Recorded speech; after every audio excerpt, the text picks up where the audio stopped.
Coming up on this edition of Bearkat Student Media News, voting season has begun in Texas. What you need to know about the new mail-in voting laws. Also, it's been nearly a month since the power outage in January. We'll hear from the students on their experience with the outage.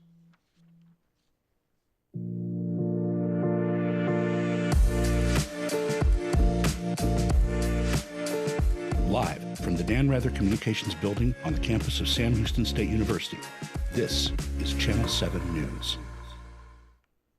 Good afternoon, everyone. I'm Jesus Martinez, and welcome to Bearkat Student Media News. Early voting has started in Texas, but for those who usually vote by mail, they may no longer be able to do so.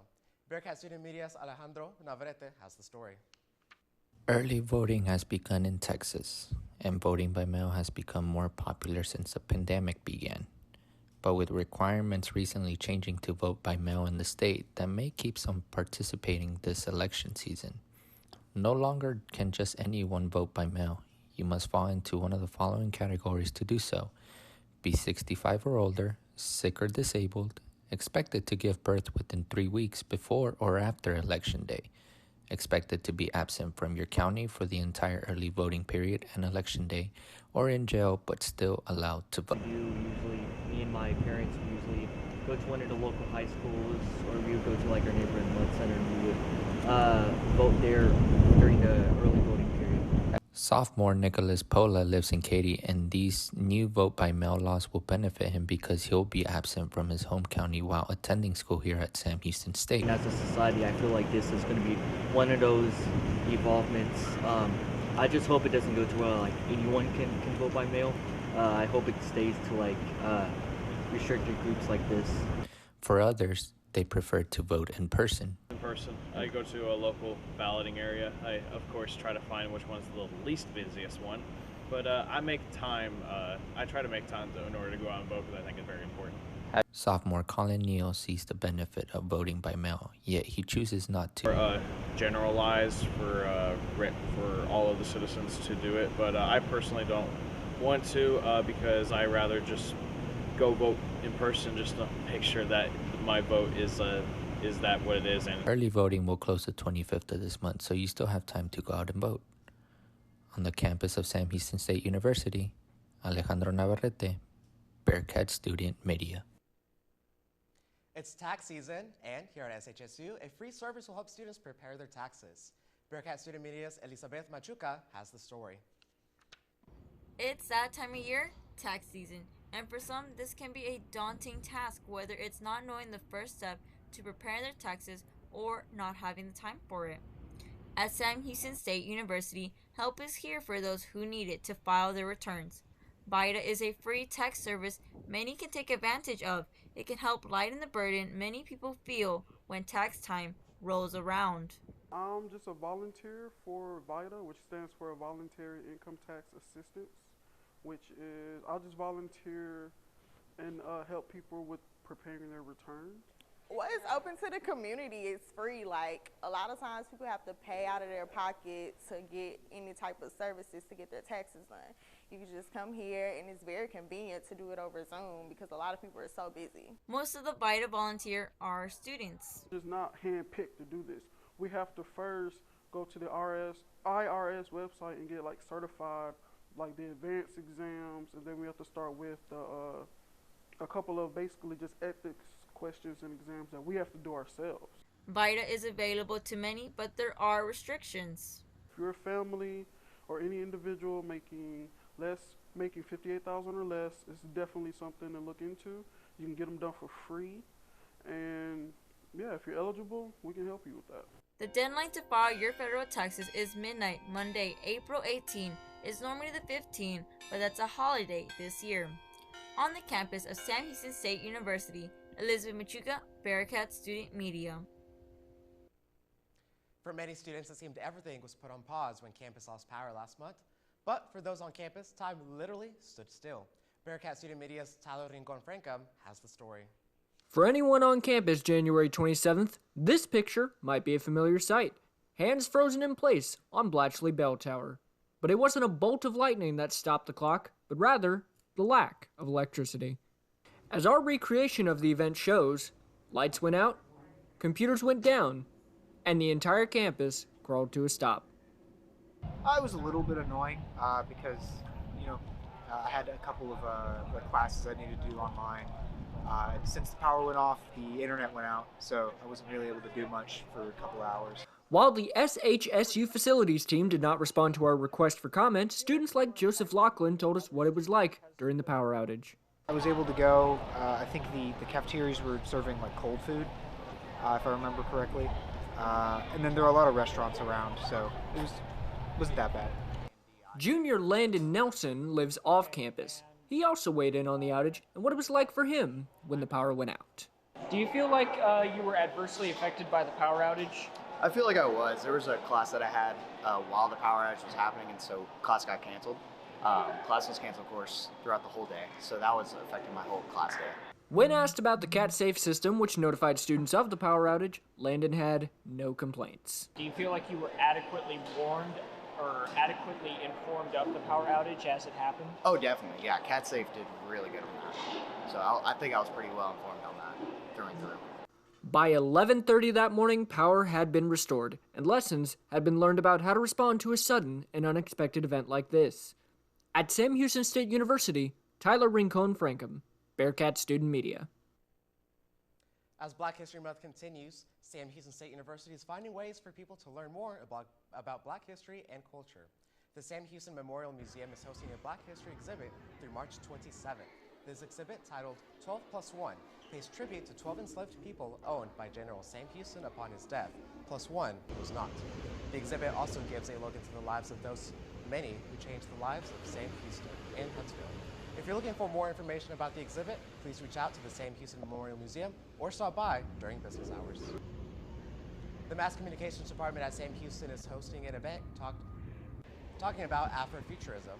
That's literature, music, or art incorporated futuristic themes involving Black history and culture.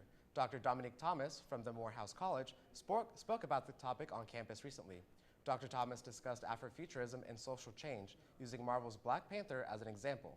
Thomas explained how the early Black Panther comic created a future for African-American lead roles. He wrapped up the night with a Q&A. For more information about the event, contact Dr. Christopher Tula. Third-generation Bearkat Tacey Webb roped her way to a national championship through her hard work and fearless dedication. Trading her saddle for nursing scrubs, Tacey set her sights in another arena, a place where she can champion the needs of others. Since 1879, we've been helping students like Tacey reach their championship potential. Sam Houston State University, a great name in education. The proud son of hardworking immigrant parents, Eric Rodas chose to serve his country. A father, a soldier, and now a college graduate. He proved that circumstances have nothing to do with your outcome. Since 1879, we've been helping students like Eric determine their future. Sam Houston State University, a great name in education.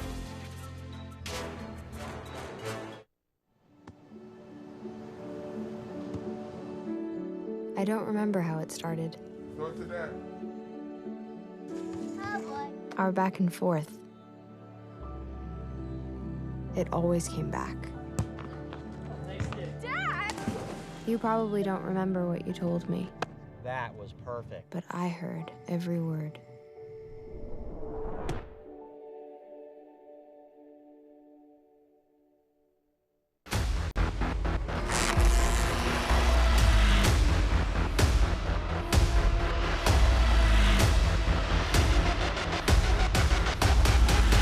Schmidt in the gun, stands on the 15. Schmidt looking over center, it's caught! It's a touchdown! It's a touchdown!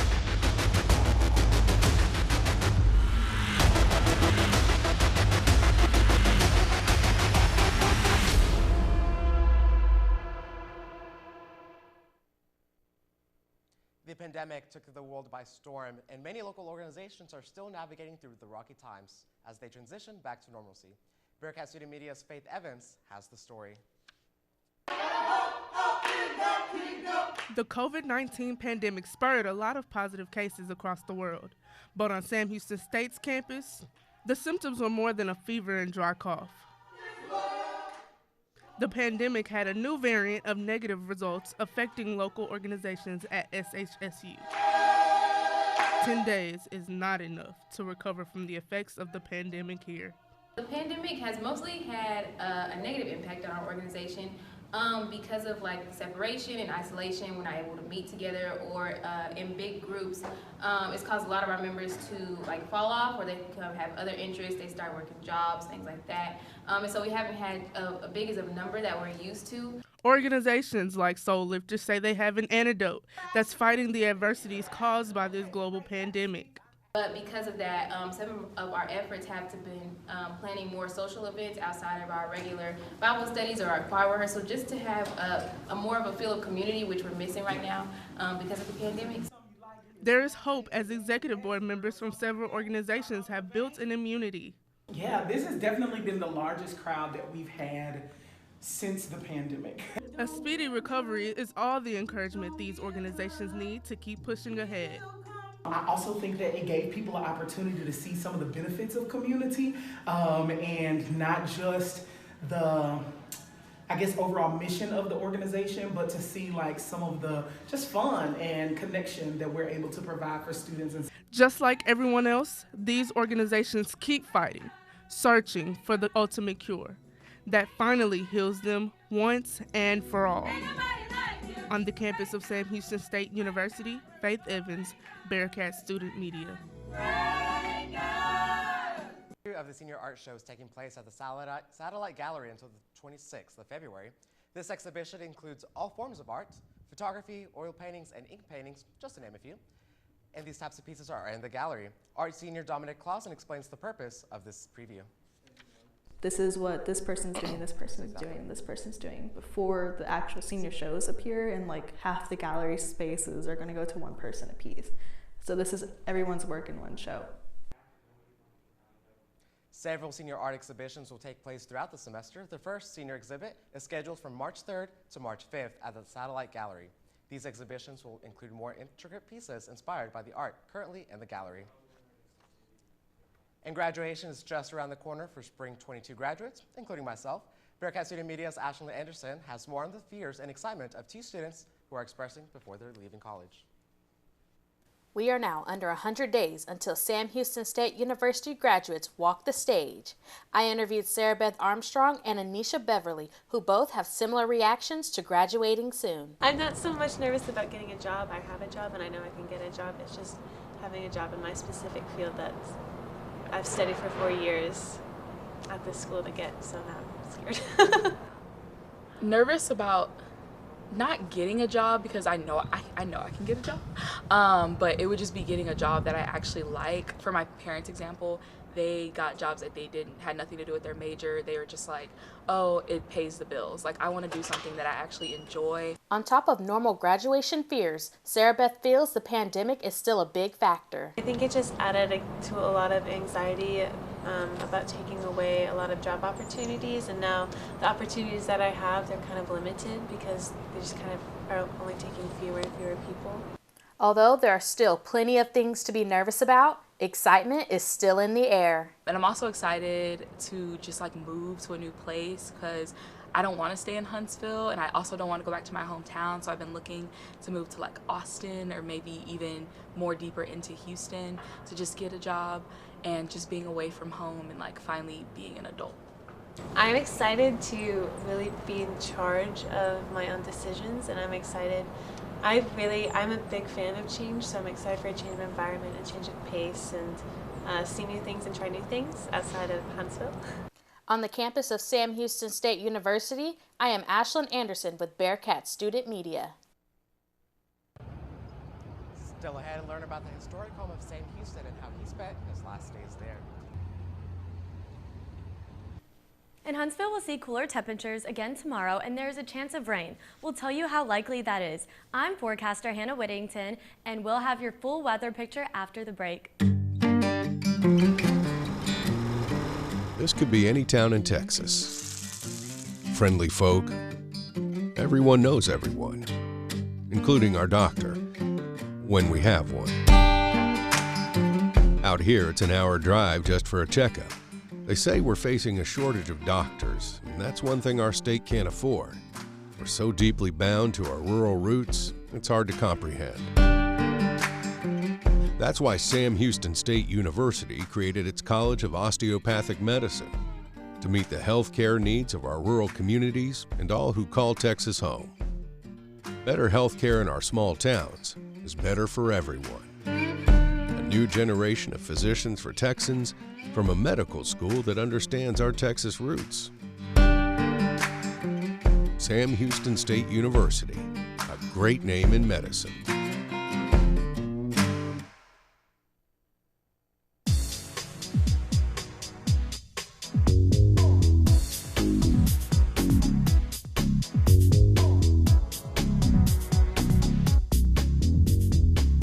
Three, two, one.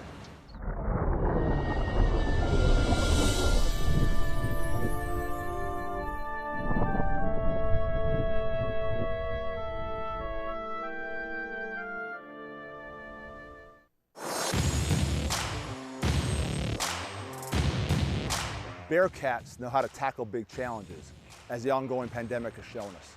The campus community has gone to great lengths to slow the spread of COVID-19, but we're not there yet. Our best shot for returning to normal is getting Bearkats vaccinated. The vaccine is safe and effective for protecting people from COVID-19. For me, for you, for Bearkats, let's get back to normal.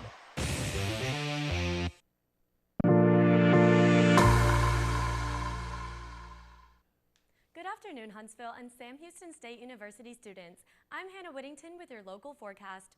It is currently 42 degrees in Huntsville, cloudy all throughout the day. The humidity is at 66%.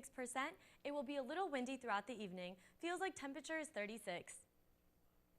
Around the region, Centerville is at 33 degrees, Groveton is now at 44 degrees, Livingston checks in at 49, College Station a little bit lower at 36, and Conroe is at 48, and finally Hardin is 54 and mostly cloudy. Statewide, in El Paso, it's 71 degrees, in Lubbock, 16, while Dallas checks in at 27 degrees, and in Brownsville, it's a warm 80. Around the nation, it is 37 in New York, 29 in Chicago, a nice 79 down in Miami, Denver is 24 degrees, and in LA, it is 62. For tomorrow, we expect a high of 47 degrees in Huntsville. Sunrise is at 6:53 a.m. Expect it to be cloudy with occasional showers throughout the day. Wind from the northwest at 9 miles per hour. Humidity will be 92%. The 5-day forecast for Huntsville. Tomorrow, the high is 47 with a low of 35. Friday has a high of 46 with a low of 42. Saturday, a high of 49. And Sunday is 61, and Monday has a high of 66 with a low of 43. So expect Monday to be a nice sunny day. That's it from the Bearkat Student Media Weather Center. I'm Hannah Whittington. Have a great rest of your week. Thank you, Hannah. Looking forward to those 60-degree temperatures later this week. Well, General Sam Houston's house in Huntsville is a historical attraction that draws hundreds of visitors each year. The House Museum is located on 19th Street and is known to the locals as the Steamboat House. The Houstons lived in the Steamboat House for about a few years until they returned back to 1862. Originally, Austin College President Dr. Rufus Bailey built the house in 1858 with his son as a wedding present. Due to the abuse of their parents, the young couple refused to live there. Instead, General Sam Houston rented the house and eventually took his last breath in the upstairs parlor room. His last words being, "Texas, Texas, Margaret." Action on the diamond and in the hardwood. I'm Bearkat Student Media sportscaster Matt Ogle, and I'll have all your action on the field and on the court coming up after the break. Bearkats know how to get things done, as the ongoing pandemic has shown us. The campus community has gone to great lengths to stop the spread of COVID-19, but we're not done yet. Our best shot for returning back to normal is getting more Bearkats vaccinated. The vaccine is safe and effective in stopping the spread of COVID-19. For me, for you, for Bearkats, let's return back to normal. As a boy, Lorenzo Baez's playground was the streets. When his grandfather suffered a heart attack, one nurse's act of kindness changed his life. Today, He is the first in his family to graduate college, and he's not done yet. He's on his way to becoming a doctor. Since 1879, we've been helping students like Lorenzo defy the odds. Sam Houston State University, a great name in education. The black truck? Hey, Christina from accounting. Yeah, hi. Hey, I used to date a girl named Christina. Oh, really? Yeah, and then she dumped me for my best friend. You want to see some photos of them that I took? I don't. I thought we talked about this, buddy. Buzzed and overshared again? Yeah. Yeah. I'm gonna call a car. That's a smart idea. So yeah, I know, that's why I did it. Hey, you're gonna get back to the top of the mountain. Does that mean I'm gonna get back with Christina? No. Oh. No. If I could go back and change it all, I would. I think I'm gonna miss you the most. I'm sorry. I'm so sorry. I'm so sorry. Maybe it's just the little moments. If I could go back and change it all. If I could go back, I would. But I can't.